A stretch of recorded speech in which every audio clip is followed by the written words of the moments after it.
Hello ladies and gentlemen, and welcome to this video, which is going to be a raging road trip. Right now I am on my way to Union Station in Toronto, Ontario to pick up a buddy of mine, and we are headed home for the weekend. More importantly, we are headed home in the 2014 Nissan Versa Note, which is Nissan's new kind of like compact little car that they make. Nissan was kind enough to provide this for review. I've been driving it around for about a week, but we are going to sit in it in traffic for the next 2 or 3 hours, and you know, that'll probably really show you how much we like it or what we don't like about it. Under the hood of this thing, you have a 1.6 liter 4-cylinder engine producing 109 horsepower, and it's got Nissan's new CVT, which means continuously variable transmission, which just means that it can do an infinite number of gear changes seamlessly without you really knowing. But like in layman's terms, it just means that it's got fantastic fuel efficiency.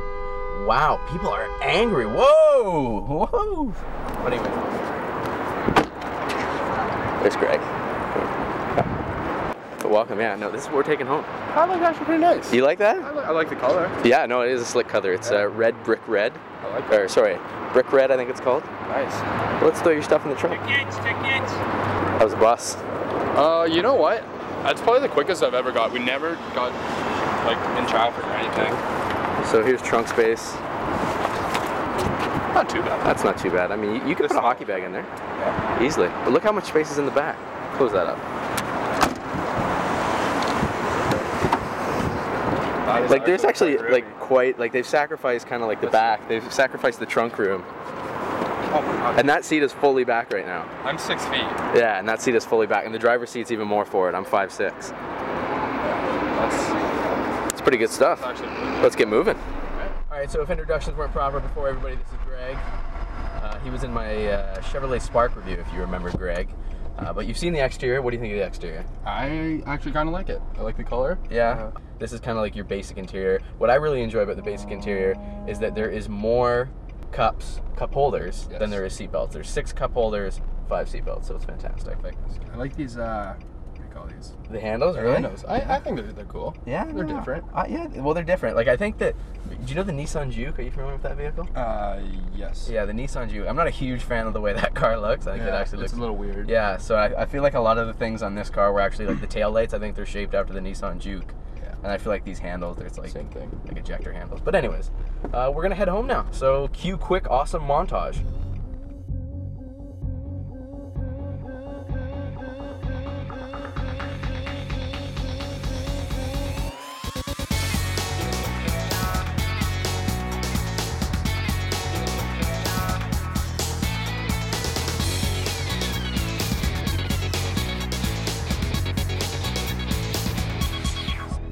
Little impromptu video right here. The sun's pretty bright, but I'm glad that my sun visor has an extension. That really didn't do anything to it. That actually just blocked my rear view mirror. If anything, you made this I can no longer see out of my rear view mirror. One little complaint I have had so far is I love to use the armrest. I don't have an armrest on this side. I've been having to use Luke's, which works. I didn't notice until he hasn't even noticed because I'm sitting further back than him. But I'm a short guy. I would like the extra armrest. Yeah, that's strange that like the driver has an armrest, you don't, and there's actually because the middle seat in the back folds down, so they have an armrest. So they've got an armrest. I'm missing an armrest. All right, so it has officially been an hour and 10 minutes since we got on the Gardner in Toronto. We're in Pickering right now. It is not, so it's been an hour. It usually takes us an hour and 10 minutes to get back to Cobourg, but it's been an hour and 10 minutes now. And we've been trying to make this segment for like 20 minutes, but classic vinyl XM26, you've been playing some fantastic music. So we didn't want to get rid of it. But let's talk about the infotainment system and then the dashboard in the car at hand. This Versa Note has the convenience package on it, which is a $680 package that includes many things like the back rear cup holder, which we were just laughing about. Greg doesn't get an armrest or a cup holder, but the back does. But it includes this display right here. This is a widescreen 4.3-inch LCD display. It's not touchscreen, it's just a colorful display, which I think is a fantastic addition to this car. It has FM, AM, XM, you can do CDs, you can do an auxiliary in here. You also have USB down right here for your iPod or any other kind of flash drive device that has music on it. So it has a variety of different ways to input music and audio into it. The one thing that I don't understand is you can sync your phone to the car via Bluetooth, so that when Greg phoned me earlier, obviously it went through the car's audio system and I can talk to him and I can answer the call via the car, but I can't actually stream Bluetooth audio from my phone to the car. So for that, I actually need to plug it in with the auxiliary port or the USB port, which seems kind of strange. They would have the Bluetooth in, but you can't stream audio via Bluetooth, and I mean that just seems kind of like that would be something pretty simple to add in. But all right, so after approximately 2.5 hours of traveling, we were just about to pull off the 401 in Cobourg, Ontario. Greg, what do you think of the car? I like it. Yeah. But we've been comparing it this entire time to the Spark, and the Nissan Versa Note is the largest subcompact car on the market right now. And you were in the Spark. The Spark was very small. It was small. I had no room. I have tons of room in this. Yeah, so I mean, I'm a lot more comfortable. The thing that we're going to check right now is pulling off the 401 is fuel efficiency. I have exactly half a tank of gas right now, and we're going to see how much it costs to fill half the tank of gas. So we're really going to see what fuel efficiency is. We read online 35 miles per gallon. 31 city or 40 city. You don't even know it. No, it's 3140. It's 3140. It's 3140. Yeah. So, and I'm pretty sure it was 35 combined, right?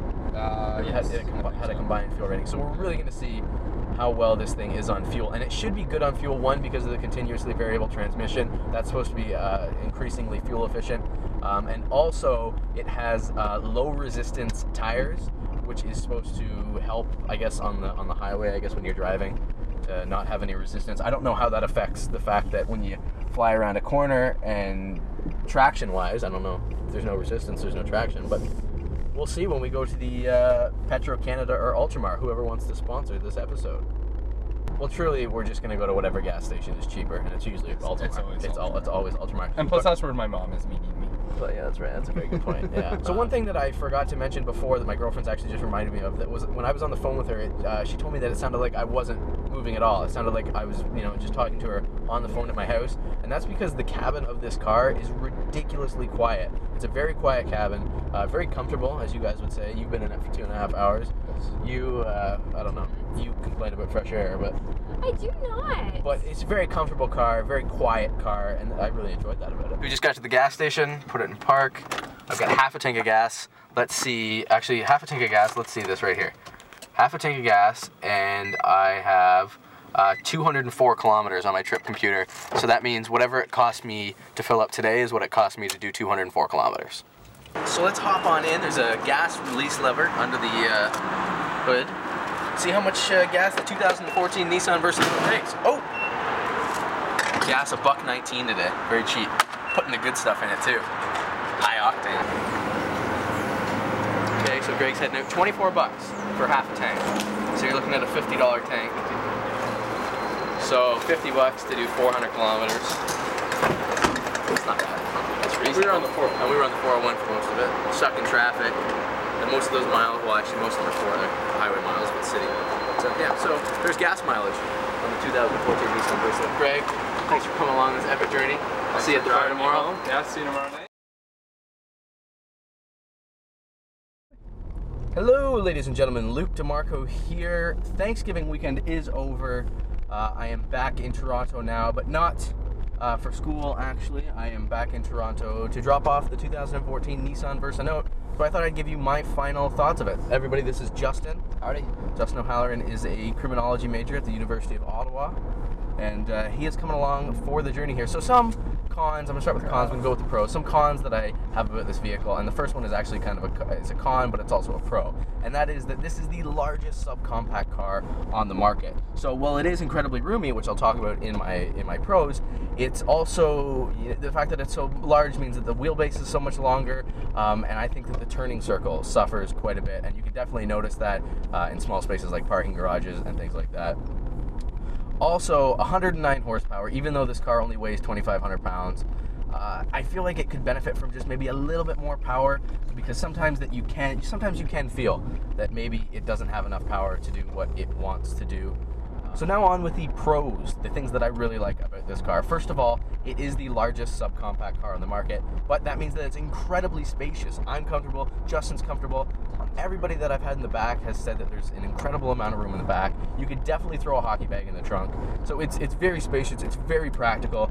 It's not one of these subcompact cars that are so subcompact and so compact that you literally can't do anything with it. Another thing I really like is the visibility. There's like hardly any blind spots in this car because I've got great rear visibility. I've got quarter panel windows on each side. So there's great visibility in this car, and it doesn't feel like a big, large car when you're driving it on the road. Last but not least, the price is right for this car. $15,999 as I've tested it right here with all the gizmos, the gadgets, this beautiful screen that I have right here, at just $15,999. So, ladies and gentlemen, as I've said before, you guys have seen my review. You've seen me go home with it. You've seen me put things in the trunk. You've seen me really put this car through the paces. This is the 2014 Nissan Versa Nova.